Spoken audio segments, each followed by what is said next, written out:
почитуван колега Стевананџија. И покрај се продолжува нашата дебата околу предлогот за разрешување на јавниот обвинител Марко Зврлески. Почитуван колега, ние сме сведоци, вие сте долгогодишен пратеник и политичар. Знаеме дека имало времења кога опозицијата излегувала од парламентот, имало времења кога опозицијата не влегувала во парламентот, действувала некако или никако надвор од собранието.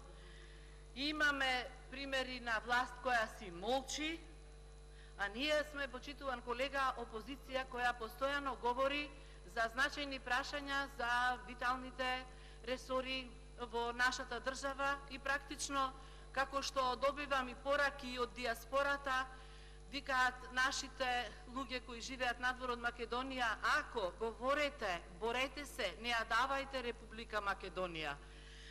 Почитуван, вие во вашиот говор укажавте на вниманието и она влијание кое што не треба да биде со двоен аршин, кое што е упатено во овој момент од меѓународната заедница, и го дадовте примерот како Могерини дава своји упатни забелешки за она што значи кадровски решенија, она што значи партизација во државните институции, и секако дека верувам дека барем тие зборови ќе допрати, дека ќе го направат своето, да не ни се случуваат непријатни ситуации, да се поставуваат луѓе на важни места, па тие сами да се откажуваат или пак да направат зијан пред да се откажат.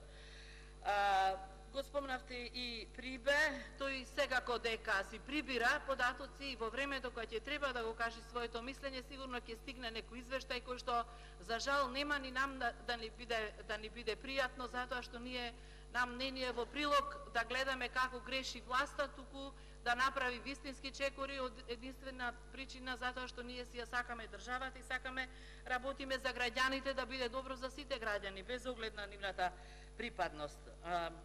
Вие употребивте една реченица, вие сте професор по македонски јазик, на човек да му е мило да ве слуша како се искажувате и како низ една сатира ги објаснувате состојбите. Вие велите ерозија на националните интереси се случува, дека народот не знае како да реагира. Почитуван колега Стевананџија, народот упатил многу пораки кои низ вековите траат. Тие немаат име на автор, но имаат една силна порака до нас, Благодарам.